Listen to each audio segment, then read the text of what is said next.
En Allemagne, les manifestants anti-nucléaires sont mobilisés aujourd'hui encore pour tenter de ralentir le convoi ferroviaire de déchets nucléaires à destination du centre de stockage de Gorleben dans le nord du pays.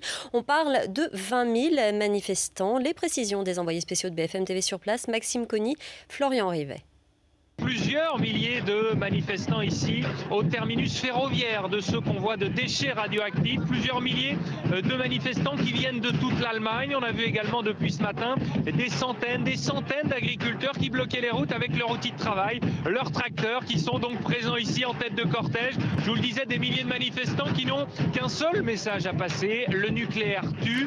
Non, le site d'enfouissement qui se trouve à Gorleben, à une vingtaine de kilomètres d'ici, n'est pas aux normes. Il ne fonctionne pas bien. Nous ne voulons pas que nos sols soient souillés par un énième convoi de déchets nucléaires. Je vous le disais, des milliers de manifestants qui viennent de toute l'Allemagne. On a même croisé des habitants de Fukushima, des sinistrés de Fukushima qui étaient présents. Et en tout cas, une ambiance très pacifique. On vient ici en famille, on chante, on danse ici au point de ralliement de cette manifestation.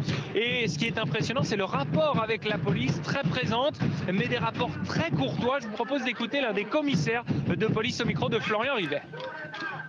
On attend des démonstrations pacifiques. La police accepte ce genre de manifestation. Malheureusement, on s'attend aussi à des actions violentes, des heurts, et nous ne resterons pas sans agir. Voilà, des actions un petit peu plus musclées sont en cours à 150 km de nous, sur la voie ferrée, là où se trouve en ce moment même le convoi ferroviaire donc de déchets radioactifs, le Castor, comme le surnomment les Allemands, qui sont tous là pour manifester, donc sans parler de ces actions un peu plus musclées, avec un seul message: le programme de sortie du nucléaire en Allemagne d'ici 2022 est bien trop light, il faut que cela aille beaucoup plus vite.